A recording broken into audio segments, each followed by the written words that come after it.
It is on. Is this on? Yes. Hi. Hi. Good morning, everyone. I'm Emily Joy. Welcome to the Unitarian Society of Germantown. Is it on? No. Is it on now? Oh, now it is. I'm Emily Joy. Welcome to the Unitarian Society of Germantown. I'd like to invite everyone to stand and body your spirit to sing our opening song, Bright New Day. And the words are in your order of service. There's a lot of joy in this morning. There's a lot of joy in this morning today. There's a lot of joy in this morning. And I know it's gonna be a bright new day. Bright new day, bright new day. I know it's gonna be a bright new day. Bright new day, bright new day. I know it's gonna be a bright new day. There's a lot of hope in this morning. There's a lot of hope in this morning today. There's a lot of hope in this morning. And I know it's gonna be a bright new day. Bright new day. Bright new day. I know it's gonna be a bright new day. Bright new day. Bright new day, I know it's gonna be a bright new day. There's a lot of peace in this morning. There's a lot of peace in this morning today. There's a lot of peace in this morning.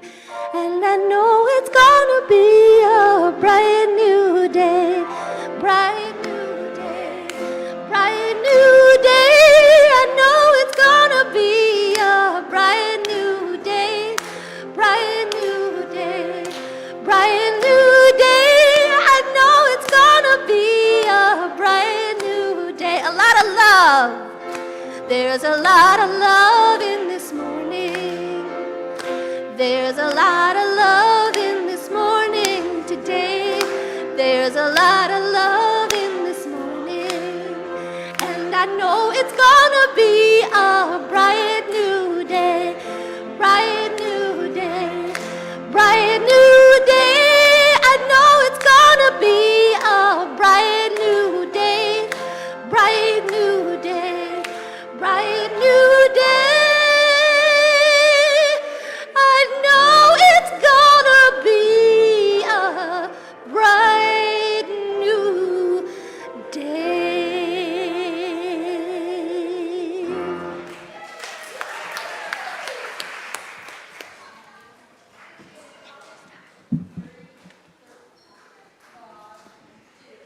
Good morning. And welcome to the Unitarian Society of Germantown. My name is Mimi Ravinas, and my pronouns are she, her. We are a Unitarian Universalist congregation seeking to support one another as we grow our souls and affirm that another world is possible. We celebrate the gift of life each week here at Sunday service, and we are honored that you have joined us this morning. No matter your gender, your race, your sexual orientation, your class, family structure, employment status, or your health, know that you are welcome here, just as you are.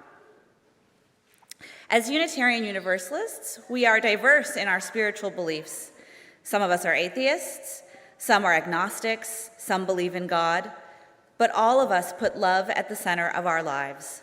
All are invited to join us in that common purpose. And for lunch after the service. Today is Soup Sunday, yes, with a variety of delicious soups made by members of our community. I saw several of them coming in. They look really good.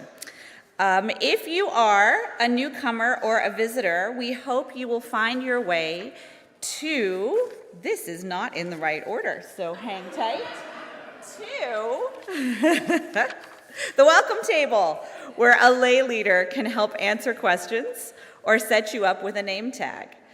Being able to greet one another by name is how we build community. If you came with children today, grab a CSD guide from the welcome table. There is a nursery for infants and crawlers at the back of the sanctuary, and just down the hall through this door over here to my right is the wiggle room for toddlers, and that is staffed and full of toys. Please know that the main way to find out about this community and what we are doing every week is to subscribe to our newsletter, The Communicator. Scan the QR code in your order of service to add your name to our distribution list. But there are a few announcements I will share right now today. Announcement number 1, on Thursday, November 13th at 7 p.m., our Content and Communications Coordinator, Lindsay Augustus, will host Communications 101 with Lindsay. Got an event, a meeting, a new initiative? Lindsay will walk you through the who, what, when, and how of promoting your activities at USG. Perfect for committee leaders, event planners, and anyone curious about how USG's communication work. The Zoom link is in this week's issue of The Communicator. On Friday, November 14th at 6 p.m., USG and Unitarian Universalists of Mount Airy will co-host a congregation potluck dinner. We'll connect and find ways to support and partner with each other. The event will be held at UU's of Mount Airy's Fellowship Hall. Please RSVP at the link in the Communicator. You guys noticing a theme here? I'm referencing you back to that. All right. If you are someone not facing financial strain right now, USG needs your support more than ever as we work together to boost those in our community who are in need. If you are behind on your pledge payments, now is an excellent time to catch up, to relieve pressure on those who cannot catch up. Now, as we deepen into worship, please silence your cell phones, but don't silence your children. Their sounds are welcome here. Good morning.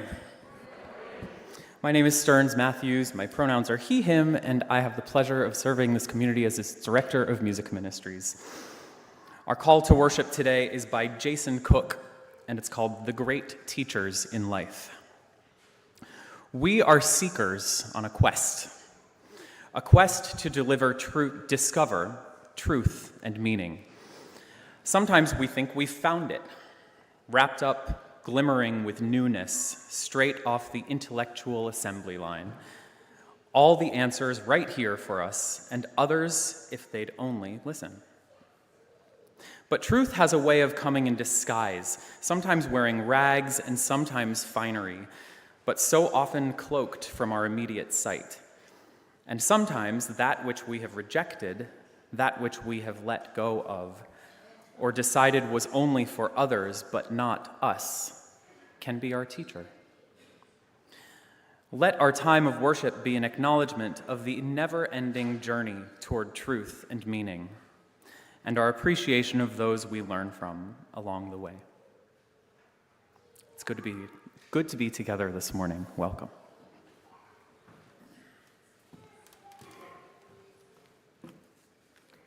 We join now with Unitarian Universalist churches and congregations across the nation and the world as we light our chalice, the symbol of our faith and the beacon of hope within our living tradition. I'd like to invite up Alana Carroll to light our chalice this morning. Please read with me the words printed in your order of service as Alana lights our chalice. Love is the spirit of this church, and service its prayer. This is our great covenant, to dwell together in peace, to seek the truth in love, and to help one another.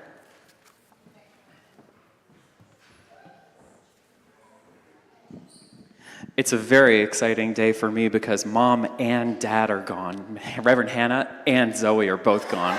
You're stuck with me. So, time for all ages.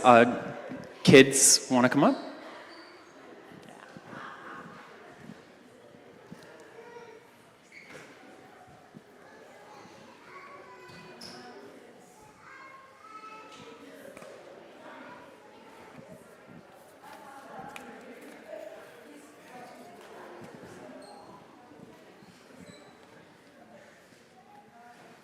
Hi, friends.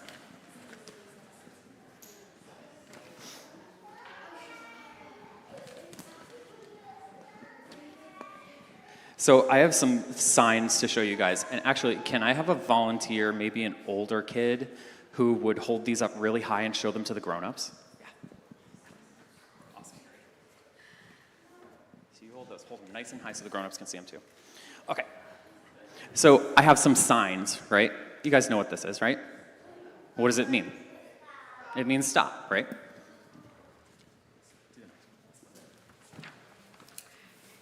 What does this one mean? Squiggly road sign, which means what? What does it tell you? Yeah. Uh-oh. Spoiler alert. That's the sign at the end. That one. There you go. Perfect. Good job. Yeah, squiggly road sign. It means that it might get dangerous on the road, right? Yeah, hold them nice and high here. Perfect. Yeah, there you go. Good job. Awesome. All right, now we're going to switch to another one. Perfect. There we go. All right, what does that one mean? Exit, which means what? It means get out. Good job. It means get out. Perfect. All right, we just got a couple more. Get out. And what about this one? Yep. What about that one? Open. So you get the point. So these are all signs that mean the same thing to everybody, right? And it's important that they mean the same thing. Like a stop sign has to mean stop for everybody so that we stay safe, right? Hold that thought. Can other things be signs too that aren't literally signs? Do you think?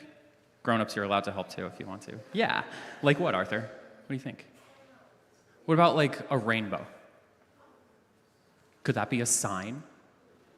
Well, could you see a rainbow and what could you like think about something that it means? A leprechaun? Sure. A leprechaun could be a sign, or a rainbow could mean a leprechaun.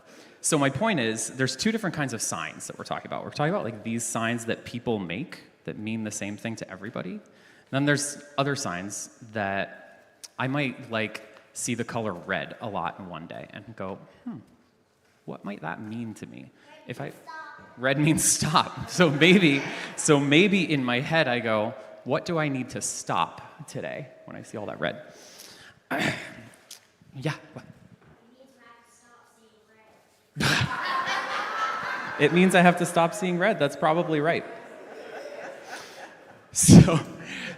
But that's my point. It means that I can interpret, I can decide what that means, right? I can use my imagination. With a stop sign, not quite. So anyway, the point is, the last one, oh, we missed that one, you're right. What does that one mean? It means walk. Yeah, walk or just Mm-hmm. the head says stop. Stop. Yeah. And it's red too. So stop it. Why do we see a red thing up there in the window? Because it's stained glass. But why do you think you noticed it? Because it's colorful. It is colorful, yeah. Awesome. So maybe this week, if you notice something colorful, you can go, what does that mean to me in my head that it means to just me and nobody else? Maybe it means we're going to walk to our religious education classes with this walk sign. Hey! Mia is going to lead our friends out, and we're going to sing you all out with Go Now in Peace.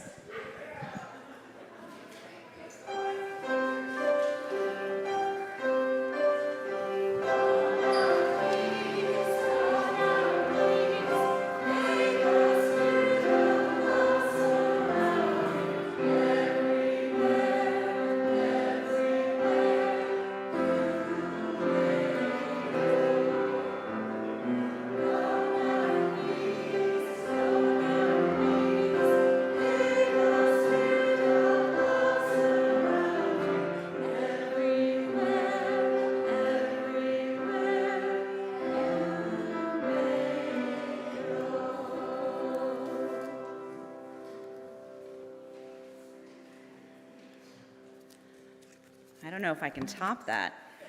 That's pretty good. I can? All right, thanks, Stearns. All right. When my body feels run down, I believe it is a sign I'm getting sick, and so I try to get extra rest.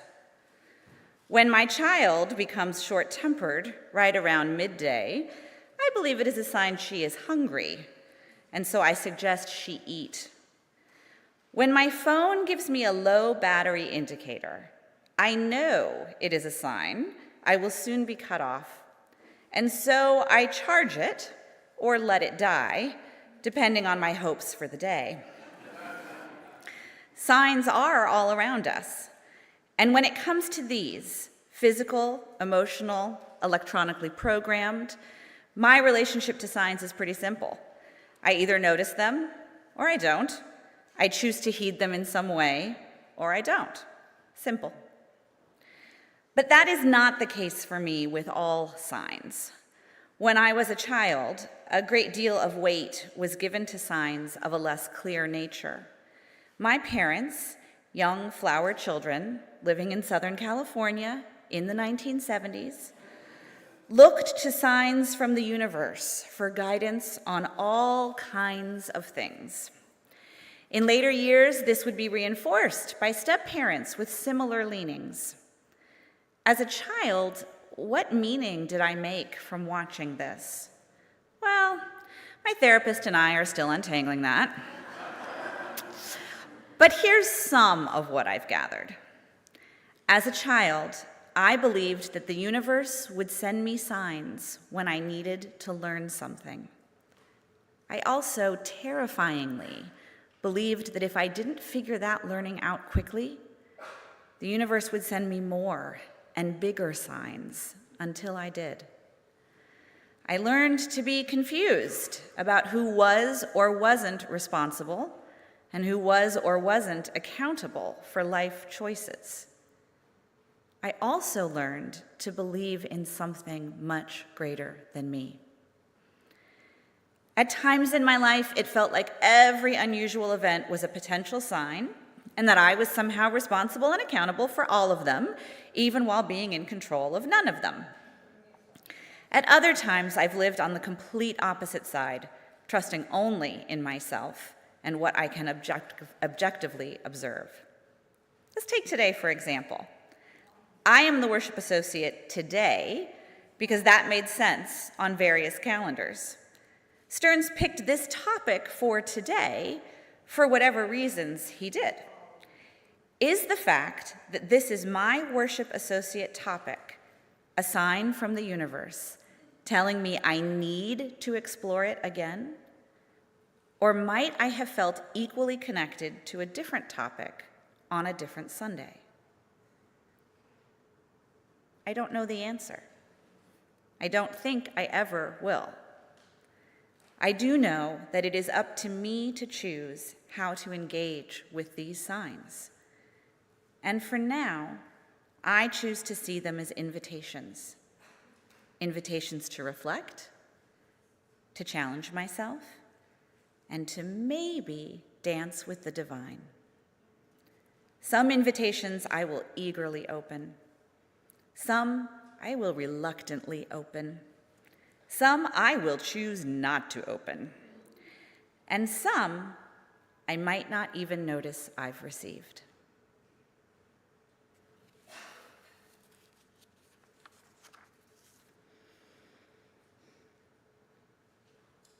We share our offertory plate this week with the Mount Airy Community Fridge and Pantry. Hosted by the Unitarian Universalists of Mount Airy, the Mount Airy Community Fridge and Pantry offers dry goods pantries with shelf-stable foods, menstrual and sexual health products, diapers, and baby food, as well as refrigerators and freezers with perishable goods, homemade meals, non-alcoholic beverages, and frozen dinners. The Mount Airy Fridge and Pantry is part of a larger network of community fridges supporting Philadelphians through mutual aid all across the city. Find them in the covered alcove at 6900 Stenton Avenue. Please give generously, as we have found that the more we give away, the more that comes our way. Directions for giving via text can be found in your order of service. Cash and checks can be dropped in the plates as the ushers pass by. The offering will now be very gratefully received.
I invite you to make an adjustment to your body in the pews that makes you feel more open, whatever that means to your body this morning. This is a prayer called Here I Am by Eleni Kizia. Afterward, we will hold a moment of silence together. May my wisest self guide me through this day. May she remind me to look through eyes of wonder and see the abundant beauty of here and now, to live from my toes up, grounded on this precious earth and in this miraculous body, to open my heart, flinging wide its shutters so no defenses cut me off, to employ my hands to create beauty, to soothe suffering, and to unlock potentials. Eyes, feet, heart, hands. From here, I can wake to my life and the gift that it is.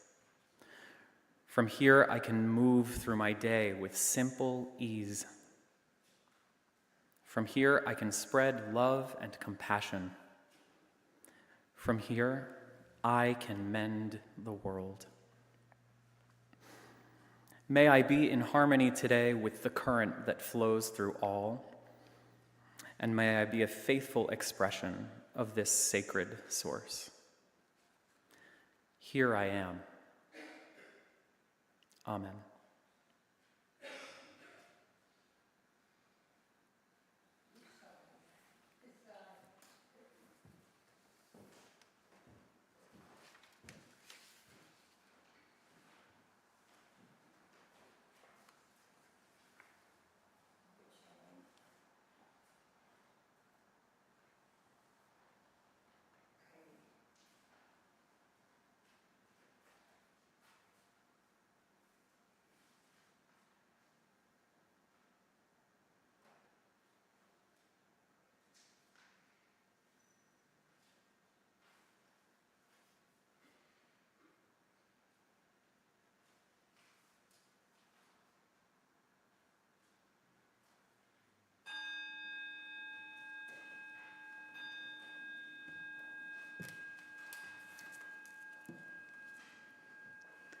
Please remain seated for hymn number 352 in your hardback hymnal, Find a Stillness.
Our reading today is an excerpt from the article, How to Tell When the Universe is Sending You Signs, by Martha Beck, from the September 2016 issue of O, the Oprah magazine. When I began writing, my lucky animal was the tortoise, because writers need to be soft inside, have a tough outer shell, and stick out their neck to move forward. Then I wrote a controversial book about a certain religion, which provoked a few crazy threats, and the tortoise didn't seem up to the challenge. I needed an animal that could look danger in the eye. While packing for my book tour, I thought, well, I was born in the year of the tiger. I guess I could go with the tiger. Just then, a friend phoned and greeted me with, "Hi, Tiger." She'd never called me that before. Then the doorbell rang. It was FedEx delivering a huge photograph of a tiger, which an acquaintance had sent as a gift. Later, when I checked into my hotel room, I noticed a botanical print titled Tiger Lilies. Each flower petal was actually a drawing of a tiger's face. That evening, a reader gave me a carving of a creature with a turtle's shell and a tiger's head. Huh, huh, huh. I started to suspect these events were more than mere happenstance.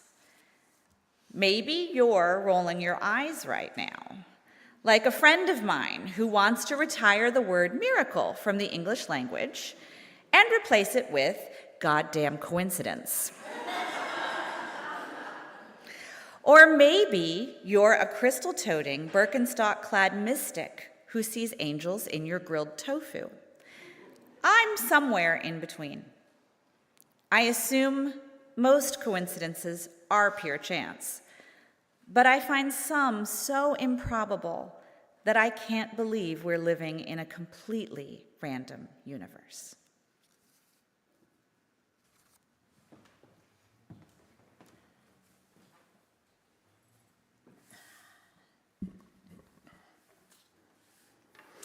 At the end of the first scene of my favorite musical, Hello, Dolly, the protagonist, Dolly Gallagher Levi, described as a widow in her middle years who has decided to begin her life again, a matchmaker, meddler, opportunist, and life-loving woman, delivers the following monologue to her late husband, Ephraim. Ephraim Levi, I'm going to get married again. I'm going to marry Horace Vandergelder for his money and send it out circulating among the people like rainwater, the way you taught me. And I want a sign from you sometime today that you approve. Oh, it won't be a marriage in the sense we had one, but I shall certainly make him happy. And I'm tired, Ephraim, tired of living from hand to mouth. So I want that sign sometime today. We then watch Dolly for an entire musical try and earn that sign. This is a woman who knows exactly what she wants and will go to almost any lengths to get it. She sings, she dances, she hides people in closets, she manipulates the people around her who trust her, and she continually uses her deceased husband's name to influence people.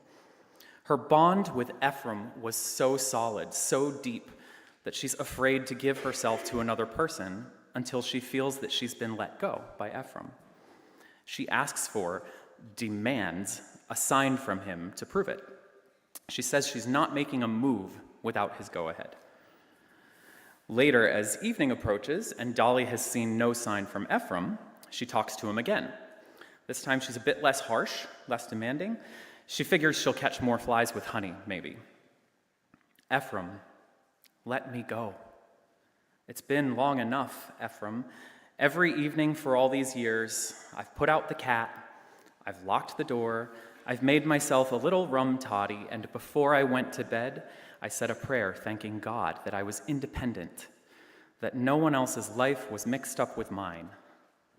Then, one night, an oak leaf fell out of my Bible. I placed it there when you asked me to marry you, Ephraim, a perfectly good oak leaf, but without color and without life. And I suddenly realized that I was like that leaf.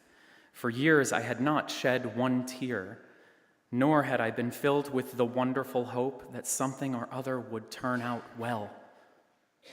And so I've decided to rejoin the human race. And Ephraim, I want you to give me away. She's getting desperate. And she just told us that what made her make this decision to take control of her life and start living again was an oak leaf that fell out of her Bible, a sign. It makes me wonder what more sign she could possibly want. Literally, a thing that Ephraim gave her as a token of his never-ending, never-dying love, now without color and without life. How is that not a very obvious sign? She wants another one today? Just because today? And what counts and doesn't count as a sign if that doesn't? We see signs all day long. I saw my grandmother's favorite flower 3 times today. It's a sign she's watching over me. I heard our wedding song on the radio. It's a sign we're still in love. It's raining. It's a sign I should skip the gym and stay in watching Netflix. Signs everywhere, in patterns, in data, feelings, dreams. Whether big or small, they're all personal and they're all real. They must be real because we noticed them. We can't unsee them. Seeing signs like this is natural and human, and it's driven by our continuous, instinctual search for truth and meaning. Throughout time, humans have been trying to figure out what the heck we're doing here. We want an instruction manual, so we hurl questions into the ether that we'll never get real answers to. And we hope that whoever, whatever is out there will give us a teensy-weensy hint, a clue, a sign as to what's going on here. Throughout time, humans have asked these questions, and throughout time, humans have found ways to piece answers together, using our brains, our hearts, connections to one another, our ancestors, the earth, and yes, signs from the universe. But long before we were interpreting signs like Acme being out of Oreos, clearly a sign you don't need the Oreos, I guess, humans were noticing, seeking, and interpreting signs of a different kind, and these signs were more aptly called omens, messages from the divine, glimpses of what was to come. The earliest records of omens can be traced back to the earliest records of civilization itself. In ancient Mesopotamia, humans began first writing about omens in texts dating back to 1800 BCE. Some involved the stars or weather patterns, and others were a bit messier, like one of my favorites, extispicy, which is examining the liver of a sacrificed sheep to read what the gods intended for the future. This was science and religion and policy all rolled into one. Data analysis by way of divine intervention. In ancient Mesopotamian texts, sentences were written in two columns, divided into two parts, the protasis and the apodosis. The protasis was an observation or a hypothesis about the world. The apodosis expressed the outcome. If P, then Q. If a lunar eclipse occurs on the 14th day, then the king will die. If a sheep, a lot of sheep stuff. If a sheep gives birth to a two-headed lamb, then the borders of the land will change. If I hit 5 green lights on my morning commute, then the day is going to be great. If protasis, then apodosis. The trouble with this model for me is that it's binary. The outcome is either good or bad, auspicious or inauspicious. I want a third column where we find out what happens if some gray area outcome presents itself, neither auspicious nor inauspicious. The ancient Mesopotamians were so sure that the outcome would be one or the other that they literally carved it into stone. What happened if the apodosis didn't come true? Because it's impossible they all did come true, right? But these people kept divining and writing down these omens because our quest for truth and meaning is never ending. A spiritual practice that is a continual act of awareness and interpretation, not just passive reception. All the way back to ancient Mesopotamia, humans have been born sky searchers. But we're not always looking for omens with a capital O. Sometimes we just want to know we picked the right ice cream, or that everything's going to be okay. We don't just look to the clouds or the stars or the sheep's liver. We also look for connected events in our regular lives. Psychologist Carl Jung introduced the concept of synchronicity, a meaningful coincidence of two or more events where something other than the probability of chance is involved. In other words, two events that happen close together in time in a way that feels deeply connected, not literally, but symbolically. You see a number or sequence of numbers whenever something big is happening in your life. A rainbow appears right after the big job interview. You swear off dating apps, then run into 2 of your exes in Target. Synchronicity puzzled Jung. In his 1952 essay, Synchronicity, an Acausal Connecting Principle, he writes that he kept coming across connections which he simply could not explain as chance occurrences. He found that certain coincidences were connected so meaningfully that their chances of happening again would be astronomical. Jung told the story of a patient, a young woman of high education and serious demeanor, which I would love to be described that way, wouldn't you? High education and serious demeanor, who had had a dream in which she was given a golden scarab, big old beetle. The next day, she's in therapy with Carl Jung, and she's telling him the dream. And behind him at the window, an actual scarab beetle literally taps at the window. He opens the window, hands the patient the insect, and says, "Here is your scarab." That moment broke through her reluctance to therapy. She needed literal proof, a sign that she should be here doing this before she could open up. A tiny insect changed her entire perspective. I was lucky enough to teach music in Hawaii over 6 separate summers in my late 20s and early 30s. During one of those summers, my accommodations were somewhat unique. The family of one of my students had bought a house that would be empty for the entire summer until they started a huge renovation to it in the fall. So I arrived in June, lived in this huge, empty old house on the side of a mountain in Hawaii with a view of the ocean, a volcano, and a beautiful pool. No furniture. It was wonderful and beautiful and a very strange adventure. I was also in a bit of a fragile place that year. My grandmother had just died. I was about to take a big step career-wise. I fell in love with this cute bartender in Waikiki. Fragile is an understatement. And just so you know, when I was writing this paragraph, I also considered the use of the word untethered, which also would have been an understatement. Most mornings while I was eating breakfast by the pool, I'd see a dragonfly hovering above the pool. It was just me in that huge empty house and nobody could hear, so every morning I would say hey to my dragonfly friend. It was a strange, silly little comfort, but for some reason, talking to my little buddy and giving him a name made me smile, and somehow brought me back to myself. Of course, all summers end, and come September, I had to say goodbye to my lanai and my view of the volcano and the pool and my dragonfly friend. The transition back was difficult that year. Transitions are hard. The day I got home, I was driving in my car in Secaucus, New Jersey, missing Hawaii, my empty mansion, my cute bartender. And as I sat on Route 3 in Secaucus, slowly starting to spiral, a dragonfly suddenly landed on my windshield, chilled there for just a few seconds, and flew away. Tears flooded my eyes. I couldn't believe I was crying over this tiny coincidence, an insect landing on my windshield, but somehow I felt like my dragonfly buddy had come all the way from Hawaii to let me know everything was going to be okay. I mean, why else would a dragonfly come to Secaucus, New Jersey?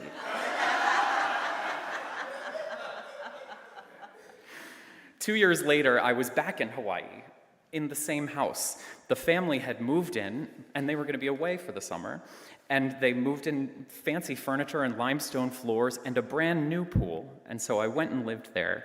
I hadn't seen my dragonfly friend for the first few weeks, and I figured he'd found a new place to hang out.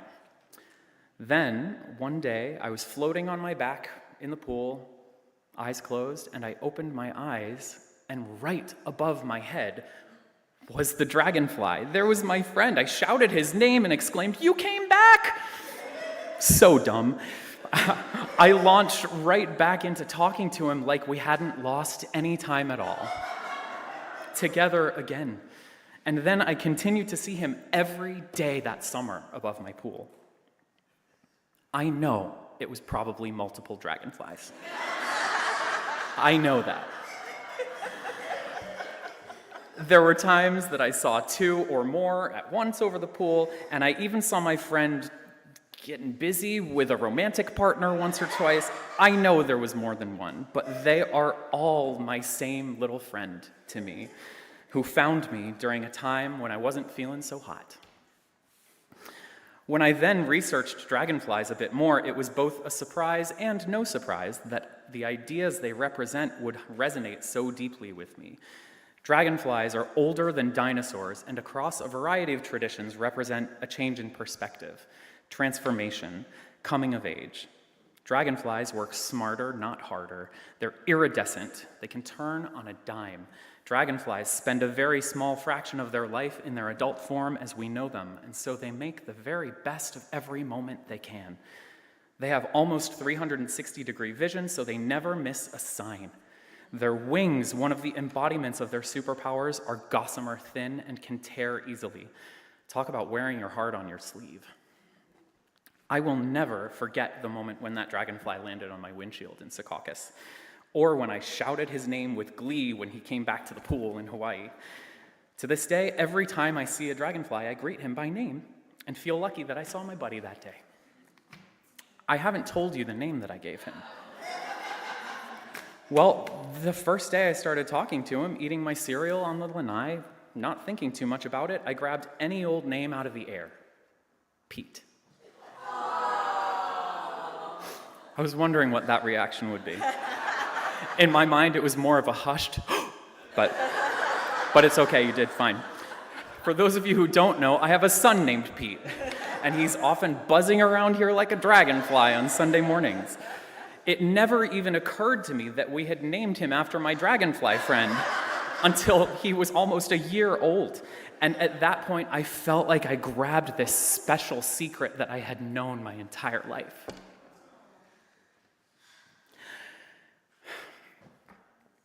We had unconsciously given our beautiful, perfect son the same name as this beautiful, magical symbol from my life, something I thought was completely unconnected. But then something I thought was completely unconnected. His name is Pete. It's a sign.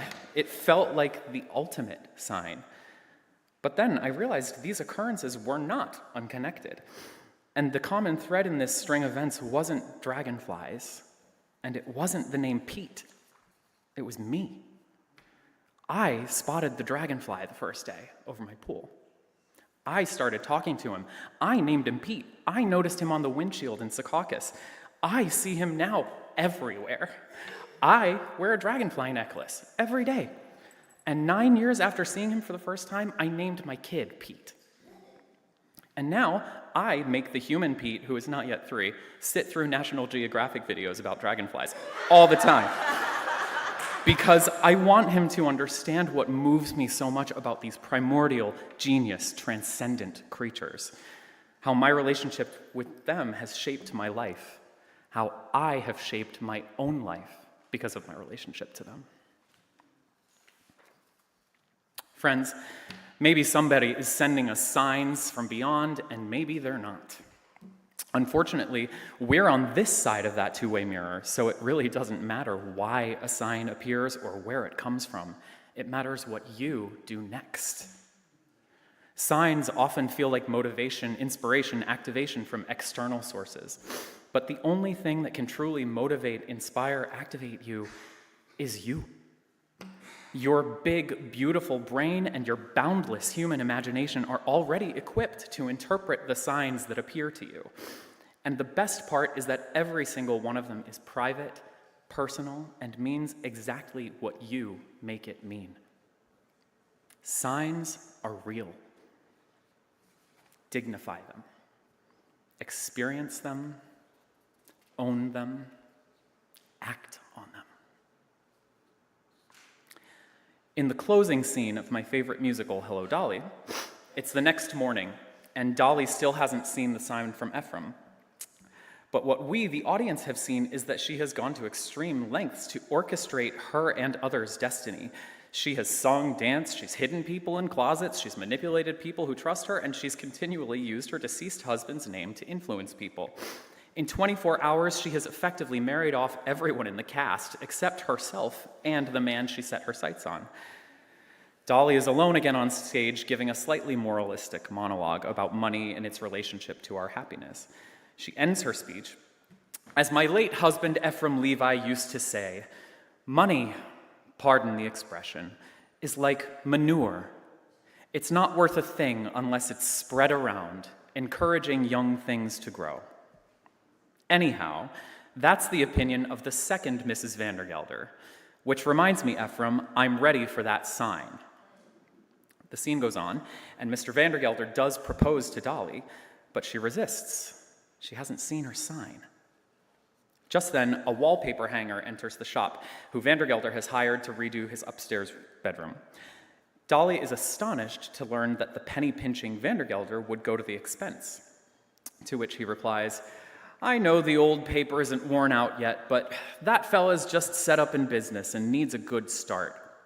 You see, Dolly, I've always felt that money, pardon the expression, is like manure. It's not worth a thing unless Dolly looks to the heavens, cries, "Thank you, Ephraim!" They sing 3 lines of the title song, kiss, and the curtain goes down. End of Act 2.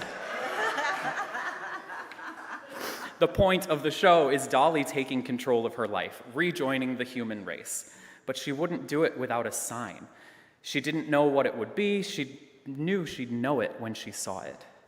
A sign just for her that she could interpret for herself, and the pursuit of which could motivate her to do hard things, make meaningful connections, and be a more complete human. Don't just wait for a sign, friends.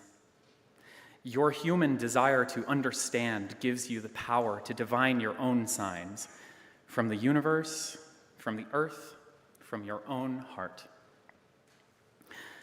And if you see a dragonfly, say, "Hey, Pete." Amen.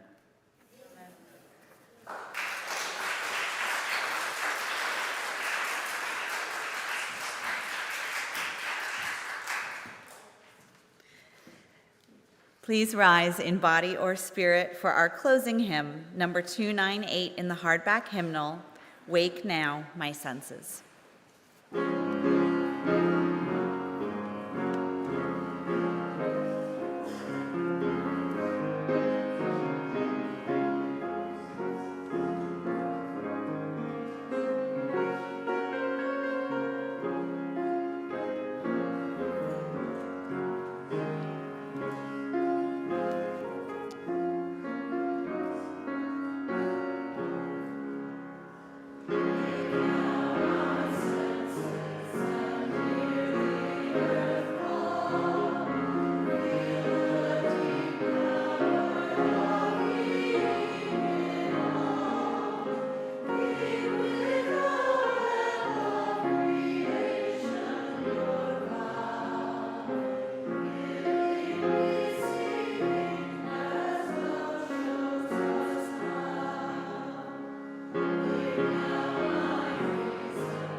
I'd like to invite Alana back up to help us extinguish the flame of our chalice.